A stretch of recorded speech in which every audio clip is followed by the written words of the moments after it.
கந்தன் காலடியை வணங்கினால் கடவுள்கள் யாவரையும் வணங்குதல் போலே. தந்தை பரமனுக்கு சிவகுருநாதன், தாயார் பார்வதியின் சக்திதானே வேலன். அண்ணனவன் கணேசன், கண்ணனவன் தாய்மாமன். மாமனுக்கு பிள்ளை இல்லை, மருமகன்தான் திருமகன்.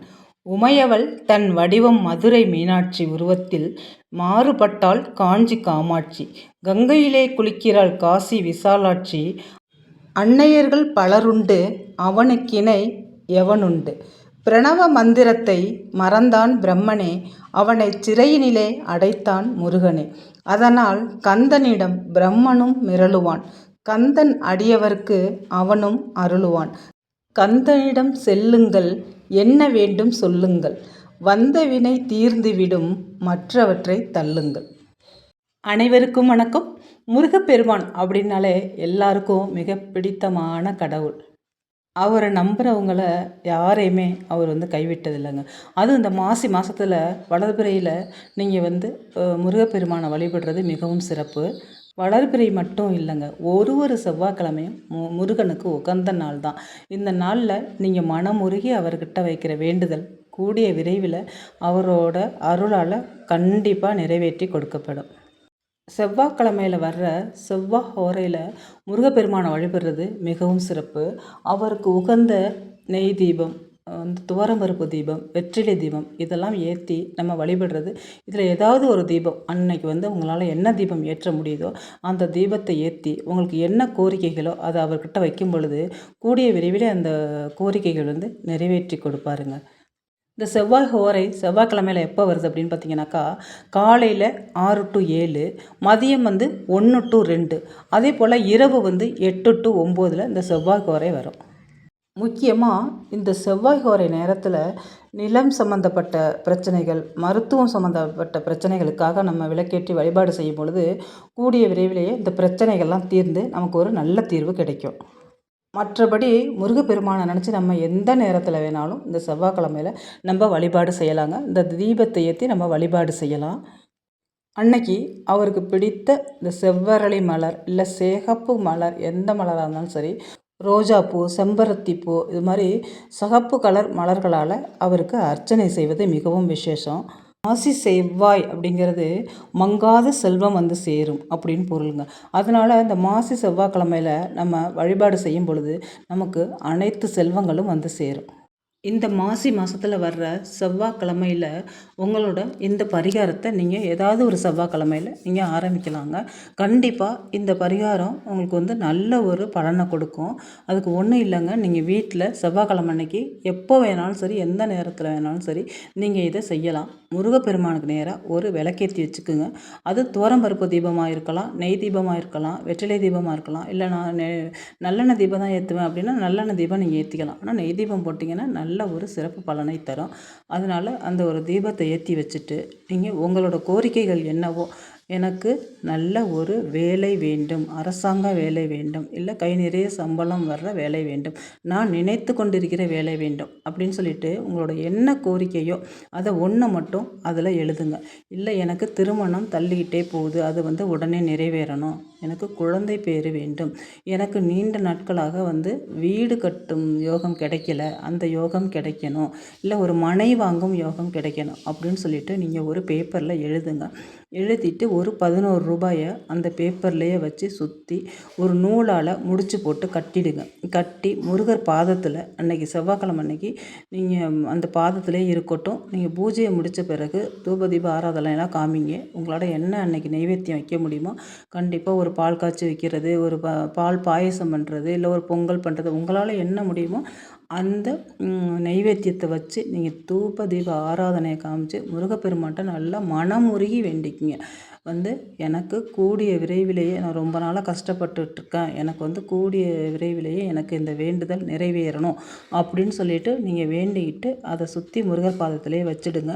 இது போல் நீங்கள் இப்போ மாசி மாத செவ்வாய்க்கிழமையில் ஆரம்பிங்க. ஒரு செவ்வாய்க்கிழமையிலையும் இதை நீங்கள் செய்யணும். நீங்கள் இந்த செவ்வாய்க்கிழமை செஞ்சீங்கன்னா அடுத்த செவ்வாய்க்கிழமை அந்த பேப்பரை எடுத்து நீங்கள் எப்போதும் முன்னாடி எழுதி வச்சுருப்பீங்க. ஓம் சரவண பவ இதெல்லாம் முன்னாடி நான் எழுத சொல்லியிருப்பேன். அதுமாதிரி நோட்டில் எழுதி நீங்கள் சாமி ரூம்லேயே வச்சுருப்பீங்க. அதோடையே இந்த பேப்பரை நீங்கள் சேர்த்து வச்சுட்டு இந்த 11 ரூபாய் காசை கொண்டு போய் பக்கத்தில் முருகன் கோவில் இருந்துச்சுனாக்கா அதில் கொண்டு போய் உண்டியலில் போட்டுருங்க. இல்லை பக்கத்தில் கோயில் இல்லை அப்படின்னா நீங்கள் அதை தனியாக எடுத்து ஒரு பாக்ஸில் போட்டு வச்சுக்குங்க.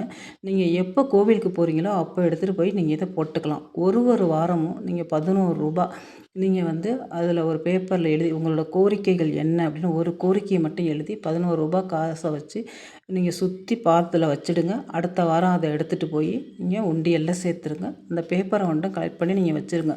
உங்கள் வேண்டுதல் எப்போ முடியுதோ அப்போ வந்து இந்த பேப்பரை வந்து நீங்கள் நீர்நிலையிலையோ இல்லை வெளியிலேயோ கால்படாத இடத்துலையோ போட்டுடலாம். இது மாதிரி நீங்கள் செஞ்சுட்டு வரும்போது முருகப்பெருமானோட அருளால் உங்களோட வேண்டுதல் வந்து கண்டிப்பாக கூடிய விரைவிலேயே நிறைவேற்றி கொடுக்கப்படுங்க. கண்டிப்பாக நிறைவேறும் அப்படிங்கிற ஒரு நம்பிக்கை இருந்தால் தாங்க வாழ்க்கையில் எதுவுமே. நம்பிக்கை தான் நமக்கு முழு ஆதாரம். அதனால் வந்து நம்பிக்கையோடு செய்கிற எதுவும் வந்து கண்டிப்பாக நிறைவேறுங்க. அதுவும் நியாயமான கோரிக்கைகள். என்னட்ட வீடு இல்லை, நான் பணத்துக்கு ரொம்ப கஷ்டப்படுறேன், எனக்கு குழந்தை பேர் இல்லை, அது மாதிரி நியாயமான கோரிக்கைகளை அவர்கிட்ட வச்சு நம்ம முழு மனதோடு அவரை வந்து வேண்டும் பொழுது கண்டிப்பாக அந்த வேண்டுதல்களை வந்து நிறைவேற்றி கொடுப்பாருங்க. முடிஞ்சவங்க வந்து கண்டிப்பாக திருமண தடைகள் அதிகம் ஏற்பட்டுகிட்டே இருக்குது அப்படின்னு சொன்னாக்கா ஒரு முறை வந்து திருச்செந்தூர் போயிட்டு வாங்க. முருகப்பெருமானை வணங்கிட்டு அந்த குரு பகவானை வணங்குறது ரொம்ப ரொம்ப விசேஷங்க. அதனால் போய் திருச்செந்தூர் முருகனை மனதார வேண்டி சாமி கும்பிட்டுட்டு வாங்க. கண்டிப்பாக உங்களோட வேண்டுதலுக்கு வந்து நிறைவேற்றி கொடுக்கப்படும். அதே போல் உங்களுக்கு முடிந்த தானங்கள் செய்வது நல்லது. கோயில்களுக்கு போகும்பொழுது முடியாதவங்களுக்கு போர்வை வாங்கி கொடுக்கறது, கொடை வாங்கி கொடுக்கறது, காலுக்கு வந்து செருப்பு வாங்கி கொடுக்கறது, சாப்பாடு இல்லாதவங்களுக்கு சாப்பாடு வாங்கி கொடுக்கறது, முடிஞ்ச அளவுக்கு நம்மளால் ஒரு 3 பேருக்கு வாங்கி கொடுக்கலாம், ஒரு 5 பேருக்கு வாங்கி கொடுக்கலாம். இது மாதிரி நம்ம சின்ன சின்ன விஷயங்கள் செய்யும் பொழுது நம்ம தோஷங்களும் அதோட நீங்குங்க. நம்ம பித்ரு தோஷங்களாகட்டும், மூதாதையர் தோஷங்கள், இது மாதிரி நம்மளுக்கு வந்து தோஷங்கள் இருந்துச்சுனாலும் இது மூலியமாக வந்து இந்த தோஷங்கள் இருந்தால் கூட நமக்கு காரிய தடைகள்லாம் நடக்கும். குழந்தை பேர் தடை வந்து திருமண தடை இதெல்லாம் வந்து நடக்கும். அதனால் வந்து தோஷங்களை வந்து நீங்கள் இது மாதிரி விளக்கு போடுறதாலையும் தான தர்மங்கள் பண்ணுறதால மட்டும்தாங்க அந்த தோஷங்கள் போகும். அதனால் வந்து நீங்கள் முடிந்த வரைக்கும் உங்களால் என்ன முடியுதோ அந்த சின்ன ஒரு தானத்தை செய்யுங்க. இதன் மூலயமா வந்து உங்களுக்கு வந்து கூடிய விரைவிலேயே நீங்கள் வேண்டின அத்தனை நல்ல காரியங்களும் உங்களுக்கு கைகூடி வரும். முருகனை வந்து நம்பிக்கையோடு நீங்கள் வேண்டிட்டு விளக்கு போட்டுட்டு வாங்க. வேண்டுதல் வந்து நிறைவேறி உங்களுக்கு வாழ்க்கையில் நல்ல ஒரு சுபிக்ஷம் ஏற்படும். தினமும் முடிஞ்சதுன்னா 108 முறை ஓம் சரவணபவ ஓம் சரவணபவ அப்படின்னு சொல்லுங்கள். இன்னும் எழுத முடிஞ்சதுன்னா இன்னும் விசேஷங்க. 108 முறை எழுத முடிஞ்சிச்சுனாக்கா 108 முறை எழுதி பூஜை அறையிலே வைங்க. இல்லை இவ்வளோதெல்லாம் என்னால் முடியாது அப்படின்னு சொன்னாக்கா ஓம் முருகா அப்படின்னாவது 108 முறை சொல்லுங்கள்.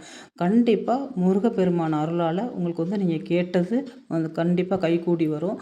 முருகப்பெருமான் வந்து உங்களுக்கு வந்து மனம் உருகி நீங்கள் வேண்டும் பொழுது அந்த வேண்டுதலை கண்டிப்பாக அவர் ஏற்றுக்கொள்வார். அதனால் ஒரு முழு நம்பிக்கையோடு இந்த பரிகாரத்தை நீங்கள் செஞ்சுட்டு வாங்க. கந்த சஷ்டி கவசம் படிங்க, கந்தர் அலங்காரம் படிங்க. முடிஞ்ச அளவு வந்து இதெல்லாம் நீங்கள் பாராயணம் செய்கிறது ரொம்பவே நல்லது. அதனால் முதல் செவ்வாய் மாதத்தில் முதல் செவ்வாய் ஏதாவது ஒரு செவ்வாய் நீங்கள் மிஸ் பண்ணிட்டா கூட ஏதாவது ஒரு செவ்வாயில் நீங்கள் செய்யலாம். முன்னாடி உள்ள செவ்வாயை நீங்கள் மிஸ் பண்ணிட்டா கூட அடுத்தடுத்து வர செவ்வாய்க்கிழமையில் இதுக்கு வளர்பிறை தேய்பிறை அப்படிலாம் கிடையாது. ஏதோ ஒரு செவ்வாய்க்கிழமையில் நீங்கள் ஆரம்பிங்க இந்த வேண்டுதலை. உங்களுக்கு வந்து கூடிய விரைவிலேயே முருகனோட அருளால் உங்களுக்கு நல்லதே நடக்கும். இந்த வீடியோ உங்களுக்கு பிடிச்சிருந்துச்சுனாக்கா நம்ம சேனலை சப்ஸ்கிரைப் பண்ணி லைக் பண்ணிக்கோங்க. நான் இன்னொரு வீடியோவில் உங்களை சந்திக்கிறேன். இந்த வீடியோ பார்த்த அனைத்து நல்லுள்ளங்களுக்கும் நன்றி.